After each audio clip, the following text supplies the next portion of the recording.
Hola, ¿qué tal? Carlos Prayer te da la bienvenida a la unidad número 1 de comercio electrónico. Y antes de iniciar te quiero hacer la pregunta. Si la tecnología es tan excitante, tan emocionante, tan impresionante, ¿es posible fracasar con ella porque simple y sencillamente no tenemos un plan? De eso vamos a platicar en esta sesión. Tenemos casos muy concretos, muy específicos, para que tú sepas hasta dónde está el alcance de la tecnología y hasta dónde el talento y la gestión debe predominar. Vamos a trabajar.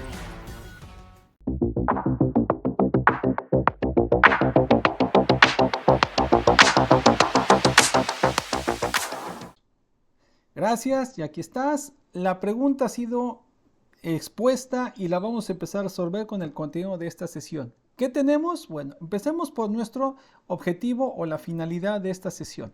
Primeramente, ¿qué es lo que buscamos? Conocer lo que significa el concepto de comercio electrónico y relacionarlo con el sentido de evolución de este tipo de comercio, de actividad, para tener una precisión de la evolución de la actividad. Actividad digital que no tendrá más de 40 años en nosotros, los latinos, que estamos ya inmersos en ello, pero que hay otras economías donde técnicamente el dinero físico ha dejado de tener preponderancia para hacer todo con incluso pagos con tarjeta o pagos con el mismo celular, que es el centro de negocios. Para allá es donde va el mundo, donde está trabajando. ¿Qué estamos dejando de hacer o qué es lo que necesitamos trabajar con más detalle para que esto sea realidad? Vamos a empezar a revisarlo. El mapa de nuestra sesión se mueve primeramente en entender la definición del concepto. Con precisión, ¿qué es el comercio electrónico? ¿Sí? Ya no por qué nos conviene, qué será lo atractivo, como dice en la introducción, no, exactamente qué es. Y a partir de ello, identificar etapas históricas, que como ya dijimos, aunque son 40 años, habla de 40 años intensos donde hemos pasado de la etapa pre-web, la web comercial, la consolidación o etapa de ajuste, la madurez y etapa social que implica, y la etapa de la inmersión, que es la que nos encontramos. Vamos a ver precisiones que nos van a ayudar a entender el valor y trascendencia de este segmento comercial. Recuerda, pon atención porque la información te debe ayudar a tomar decisiones en el futuro. ¿Qué debemos entender por comercio electrónico? Por comercio electrónico debemos entender, es la realización de transacciones comerciales mediante el intercambio electrónico de información a través de redes privadas y sistemas automatizados que sustituyen documentos, papeles, todo el recurso físico, el dinero. Este comentario es de 1996, hace apenas 30 años. Y fíjate no necesariamente lo rudimentario, lo técnico en que se está hablando del comercio. Transacciones comerciales con el intercambio electrónico de información, o sea, tu número de cuenta, tu NIP, la tarjeta, el dato que encontraste en una página web, a través de redes privadas, ¿se entiende? Y sistemas automatizados. La tarjeta de crédito tiene una ruta para que se autorice la liberación del efectivo o el cargo a tu cuenta con ese crédito del cual dispones, y que el banco es claramente conocedor de cuánto dinero dispones y cuánto estás gastando, etcétera. Todo eso en segundos. ¿Para qué? Para sustituir documentos físicos. Ok, ahí tenemos lo que Calacota y Winston nos dicen en las fronteras del comercio electrónico. Pero fíjate qué pasa cuando ocurre, no sé, 20 años en promedio de diferencia. El comercio electrónico inmersivo, ojo, 1922, o sea, en menos de 30 años, genéricamente 30 años para cerrarlo, ¿sí? Ya se habla del comercio inmersivo e integra ¿qué? Experiencias digitales avanzadas, como realidad aumentada, realidad virtual, inteligencia artificial, entornos metaversales. Quizás todos esos no todos los dominamos a la perfección en cuanto a la experiencia, ¿sí? Pero ya están allí y van a ser populares pronto. ¿Para qué? Para permitir que los consumidores interactúen, evalúen y adquieran productos dentro del ecosistema digital tridimensional. Date cuenta cómo en 30 años cambió el alcance, entra la experiencia, entran sistemas automatizados. Por eso es inmersivo, porque ya no es algo que sea nada más apretar botones. Ya es una parte donde tú intervienes y tú vas dejando una huella digital donde llega la información de lo que tú habitualmente, por tendencia, por lógica, tú vas a necesitar. Y el sistema te lo acerca. Como es importante, vamos a hacer la precisión de este concepto de ecosistemas digitales tridimensionales. ¿Eso qué significa? Es un entorno virtual interactivo, construido en 3D, ¿sí? Donde personas, objetos y servicios digitales pueden interactuar, comprar, aprender, trabajar o socializar como si estuvieran dentro de un espacio físico, pero con capacidades ampliadas por tecnologías digitales. De esto poco a poco vamos a ir hablando a lo largo del curso, ¿sí? Pero fíjate cómo estamos hablando de espacios construidos en tercera dimensión. Ya no son dibujos animados, no es un gráfico, tercera dimensión. Objetos, servicios digitales, personas interactúan, ¿sí? Esto es un ecosistema. Vamos, desde la palabra ecosistema se entenderá el entorno donde vivimos.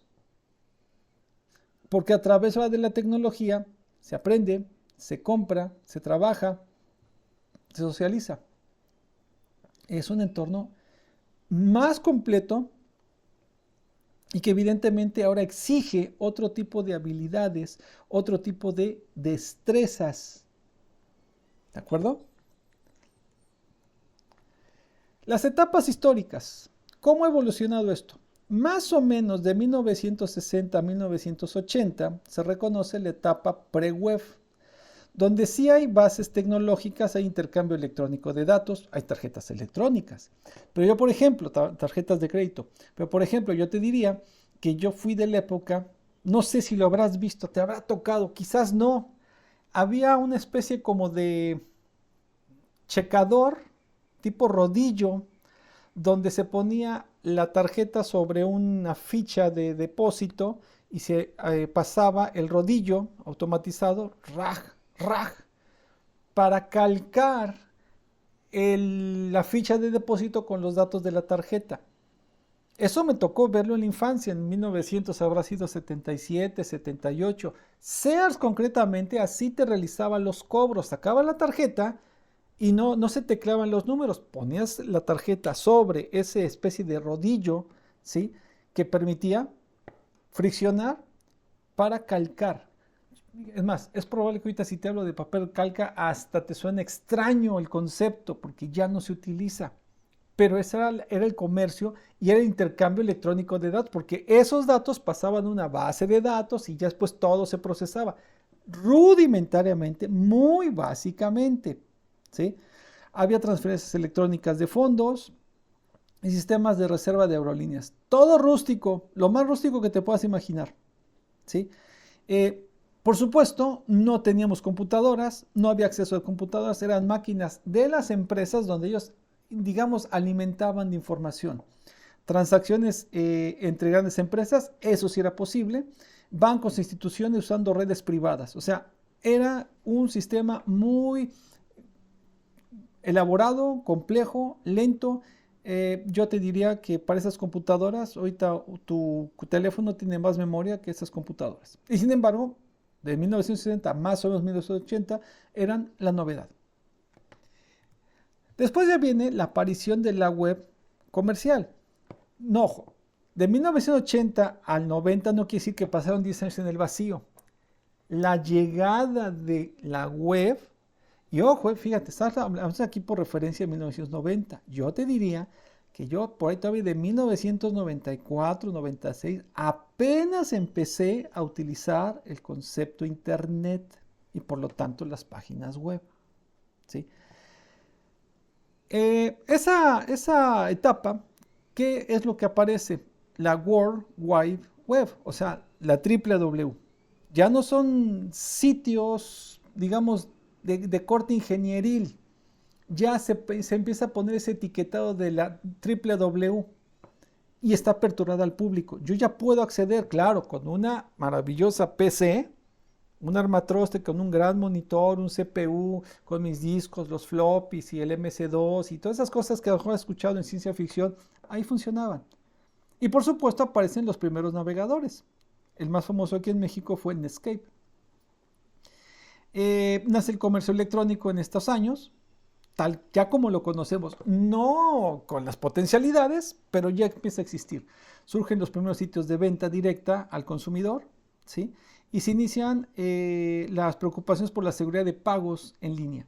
Yo te lo podría decir, mi papá, hasta bien entrado los años 2000, iba a pagar los impuestos a la tesorería. Él no confiaba, olvídate de pagar en línea por la computadora, que fuera ya grupos más avanzados y segmentados. No, simplemente ir a un centro comercial, ir a Aurrera, ir a Walmart y pagar allí en la caja sabiendo que no, decían, yo no como sé que el dinero va a llegar, no, yo voy directo a la tesorería.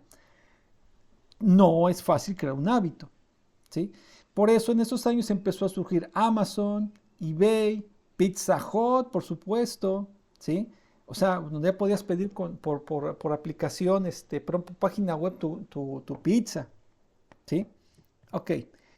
¿Qué otra etapa viene? La etapa de la consolidación o burbuja del reajuste. Aquí vino la época de los 90 al 2003 más o menos de las empresas .com, empresas que de pronto crecieron y pensaban o consideraron que el mundo iba a cambiar rápidamente, que iba a ajustarse, que era el momento de aprovechar todo el potencial, pero que bueno, eventualmente tronó porque pues un negocio con crecimiento pero sin estrategia, bueno, ya lo veremos más adelante. Se empiezan a generar los negocios business to client, B2C, o sea, el negocio con el cliente ya empieza a ser más recurrente. Por ejemplo, eBay, Mercado Libre. Se mejoran las pasarelas de pago, empieza a aparecer PayPal, por ejemplo, y los negocios sobrevivientes, Amazon, eBay, Expedia, se afianzan. Y empieza a surgir el online básico. En 2003, suena como prehistoria, bueno, pero es el paso del tiempo. Y de 2004 perdón, en adelante, ya es la etapa de la madurez, incluyendo la etapa social y móvil. Aparecen los teléfonos celulares, que ya te dan movilidad. Ya aparece la red social, por ejemplo, Facebook, que te da un alcance diferente y personalizado del acceso de información. Y evidentemente agiliza el comercio. Si ahorita lo puedes ver, Face, por cada 5 publicaciones, 2 han de ser anuncios fácilmente y que van en función a tus expectativas y a tus necesidades, porque tu huella digital marca qué es lo que es recurrente que tú consumes, no es inventado, ¿sí? Por eso aparece el comercio social, el social commerce, ¿sí? Instagram, shopping, Facebook, marketplace, aparece el e-commerce, que es por las apps, wallets, Apple Pay, Google Play, todo se simplifica. La omnicanalidad, donde ya no dependes nada más de un medio, sino hay muchos medios que trabajan tanto física en la web como en tu app. Muchas operaciones ahora del banco técnicamente son por app, ya el banco no necesita estar físicamente. Ya no necesita estar físicamente el banco. Y bueno, ese es el mundo que nosotros ya conocemos gracias a la web 2.0 que te da movilidad. Y sin embargo, todavía tenemos una etapa llamada inmersiva. ¿Esto qué significa? Ya empiezan tecnologías como la realidad aumentada, realidad virtual, blockchain, las criptomonedas, el metaverso, que esto fue todavía está en fase de desarrollo y no sé si vaya a establecerse. El mercado también es caprichoso, ¿sí? Meta no representó todavía el boom que se pronosticó, pero es parte del incierto futuro, ¿no? Todo esto que te mejora experiencias de compra virtual, ¿sí? Pagos descentralizados en criptomonedas, comercio entre pares sin grandes intermediarios, o sea, el comercio se ha dinamizado gracias a esta web 3.0, que es gracias a recursos más potentes para hacerte imágenes y situaciones comerciales más placenteras y más identificables. Ese es el panorama en el cual más o menos nos encontramos, ¿sí? Evidentemente tú ya podrás tener una dimensión en la cantidad de retiros que haces al mes de un cajero, o si todo lo haces por la app, o si ya tienes pagos domiciliados, o si tienes modo de resolver dudas con el puro chatbot del banco. O sea, todo este tipo de cuestiones. Simplemente observa comprar un producto en Amazon. Es el producto, las cualidades, las medidas, te dan incluso la comparativa si son, por ejemplo, zapatos de medida en mercado americano, en mercado inglés, en mercado latino.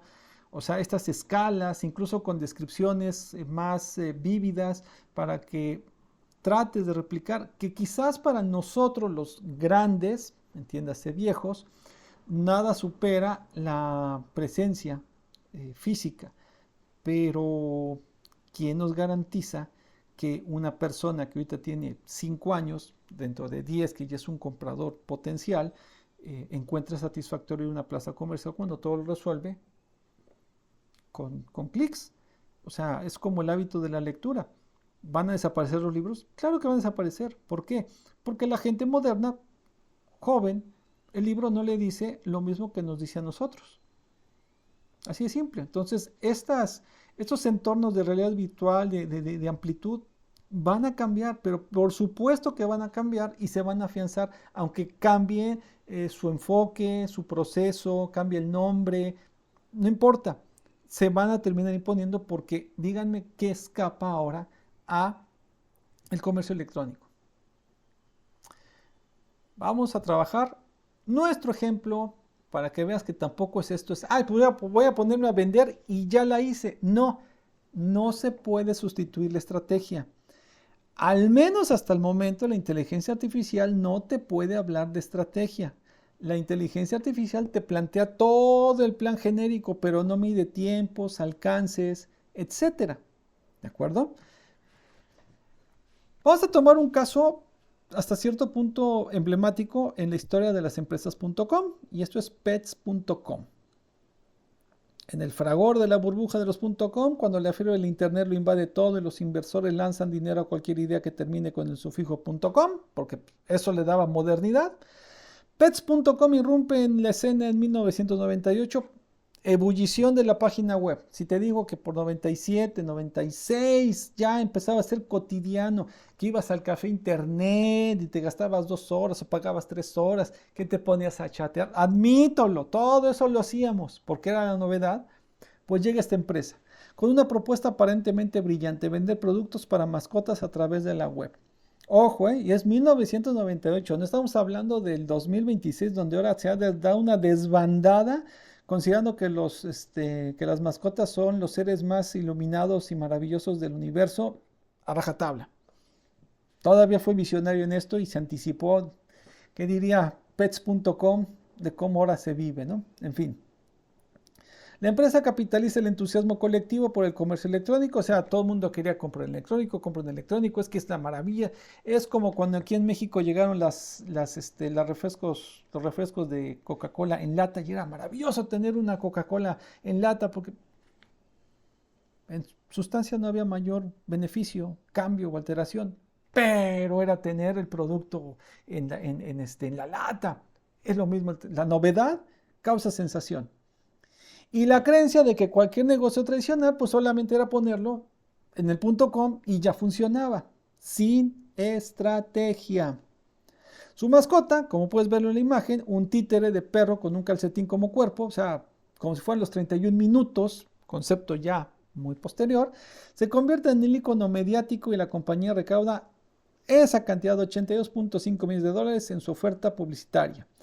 Incluso leyendas de este entorno, Jeff Bezos, creador de Amazon, invierte fuertemente en la empresa, convencido de su potencialidad. Pets.com es en esos breves meses una estrella rutilante en el firmamento digital.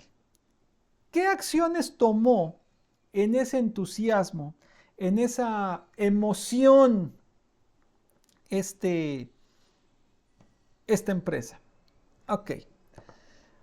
Acción número 1. Por ejemplo, gastó 1.2 millones de dólares en un anuncio durante el Super Bowl en el año 2000. O sea, sabemos que el Supertazón es un referente con el que se mide la economía norteamericana en todo. Rating, por supuesto, audiencia, por supuesto, la parte del evento de medio tiempo, la referencia y la publicidad. O sea, la gente incluso espera los anuncios porque se apuesta a la creatividad y las empresas que participan en el Supertazón publicitándose, pues tienen ese, o sea, es el día perfecto del consumo norteamericano. Es el gran rito del consumo. ¿Sí? O sea, no tienes una serie mundial que son hasta 7 juegos, no tienes una NBA que te dura las finales hasta creo que 3 meses dura la postemporada. No, aquí tienes el Super Domingo y ahí dijeron pets.com, tenemos que anunciarnos más de $1 millón gastado. 2. Expandir su infraestructura logística y su inventario a escala nacional. Así, crecer, porque había que crecer, porque tenemos muchos compradores, para intentar alcanzar a sus clientes de forma inmediata imitando el modelo de grandes superficies. Es decir, en cualquier lugar de Estados Unidos, en cualquier región, iba a estar presente la logística y la infraestructura de pets.com. ¿Por qué? Pues porque por muy caro que fuera, con lo mucho que vendíamos, pues todo iba a funcionar bastante bien. Y una tercera acción, vender productos voluminosos y pesados. Por ejemplo, las ahora famosísimas bolsas de 20 kilogramos de comida para perro. A precios bajos. Sobre todo precios bajos. Ofreciendo envío gratuito. Tanto vendemos que podemos absorber el costo. Ahí lo tienes. Estas son acciones entusiastas, son acciones que sí estoy de acuerdo que para el caso no se presentan fundamentadas en qué, más que nos está yendo bien. Todo el mundo ama sus mascotas, la gente hace lo que sea por sus mascotas y nosotros simplemente estamos dando la garantía, la tranquilidad, la felicidad a la gente por la satisfacción de sus mascotas. Todo puede cuadrar. Vamos a ver. El anuncio del Super Bowl aceleró la quiebra financiera. Ok, el comercial generó enorme notoriedad. Está bien la notoriedad, muy fashionista. ¿Te acuerdas lo que vimos en la introducción? Muy fashionista. Pero no tenía un modelo de negocio sostenible que respaldara la inversión. Es decir, la compañía quemaba efectivo en marketing, gastaba más. No había una ponderación ni un uso prudente. Cuando apostaba que con el anuncio iban a vender muchas ventas sin tener una evidencia de que esto fuera cierto. ¿Sí? Eso hizo fue el reflejo de la irracionalidad, pues una burbuja. O sea, algo que crece, pero la burbuja que la sostiene. ¿Sí? El anuncio sí llamó la atención, pero no trajo suficientes clientes, no tuvo la suficiente conversión. O sea, si tú vamos a ponerlo en cuestiones también deportivas. Si tú vas a contratar a un jugador en 100 millones de euros, es porque sabes, planificado y calculado que vendiendo camisetas y con toda la mercadotecnia alrededor de esa contratación vas a recuperar 500 millones. Tienes que demostrarlo racionalmente la proyección de los datos que vas a recuperar la inversión. Si no, no lo compras. Aquí, ¿qué es lo que hicieron? Se va a vender, no hay problema, estamos creciendo, hay que aprovechar la oportunidad. ¿Sí? El anuncio no generó suficientes clientes. ¿Por qué? Porque la publicidad de entrada no es para vender, la publicidad es para informar. ¿Sí?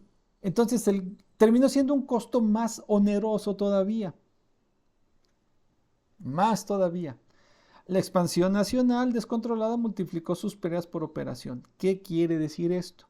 Al crecer demasiado rápido sin una logística eficiente, Pets.com incurría en costes de almacenamiento y distribución enormes que superaban con creces su margen de venta.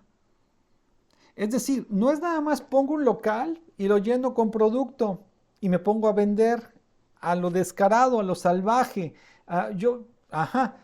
Si no tienes un estudio del mercado, del potencial, de la necesidad de atender, de lo que te cuesta llevar esa bolsa, no es tan sencillo. O sea, tú cuando ves que una pizzería te dice con entrega a domicilio, estás mal si crees que la pizza cuesta lo que te están diciendo.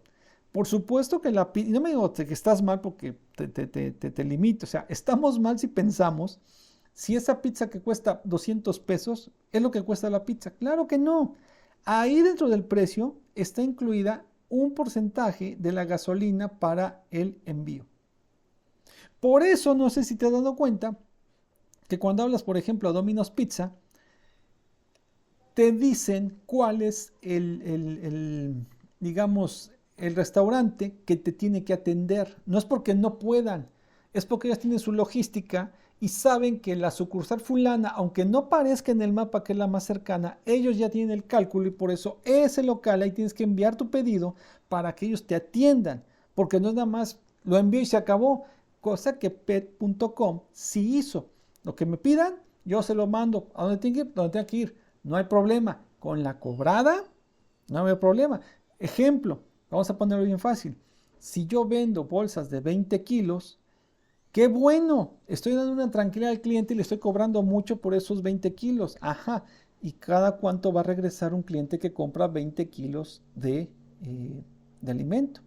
Todos los clientes tienen que consumir 20 kilos de alimento, su perro, no necesariamente, quizá alguien tiene perros pequeños, pero compra los 20 kilos porque, bueno, así me libro durante 8 meses de comprar, por poner una exageración, quizás, alimento.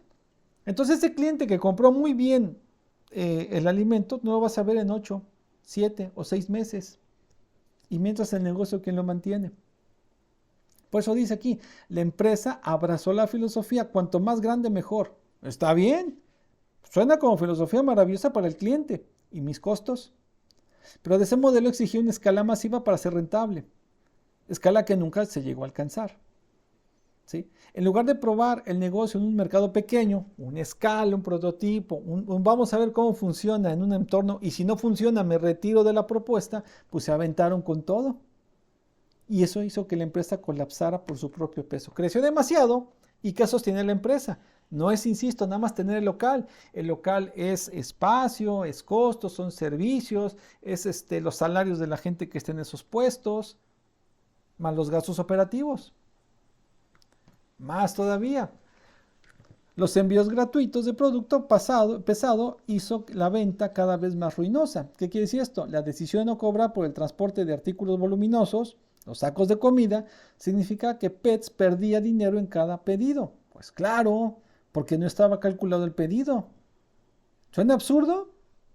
Para que veas cómo puede pasar. Los márgenes eran negativos desde el primer día, a diferencia de supermercados donde el cliente transporta el peso, Pets asumía un coste de logística que ningún consumidor estaba dispuesto a pagar por separado. O sea, yo voy a Walmart, compro parece mentira o parece poco cosa. Yo asumo que voy a comprar esa bolsa de alimento, yo la cargo, yo la llevo a mi coche y ya, yo pagué por ella, yo asumo el riesgo de llevármelo.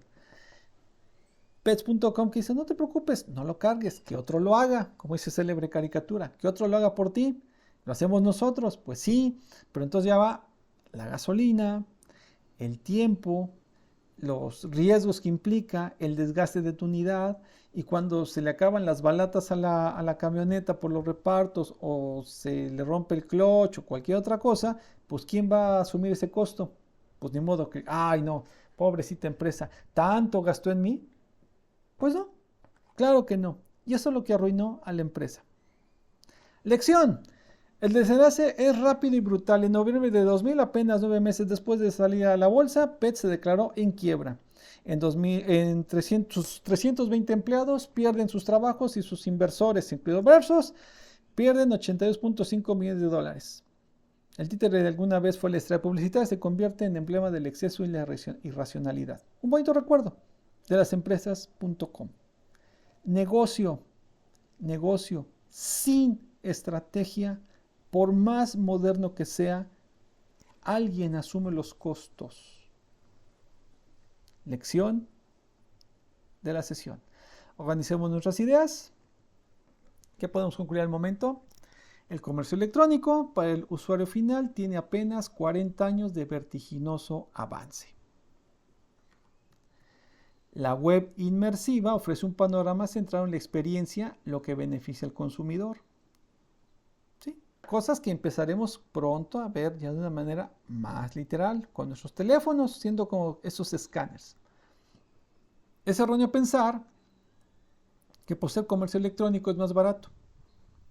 Hay costos. Todo debe estar calculado y racionalmente medido. A lo que podemos sostener para no ser un pets.com. La toma de decisiones debe estar fundamentada en la racionalidad de tablas, gráficas, resultados, proyecciones profesionales. Considéralo, evalúalo. Por todo ello, vámonos a trabajar. Responde con cuidado, lee con atención cada pregunta. Caso y explicaciones que hemos dado pueden ser parte o son parte de la evaluación. Tienes el material, revísalo y responde con asiduidad. Tu amigo Carlos Prayet te da un cordial saludo y nos vemos después de tu evaluación. Hasta luego.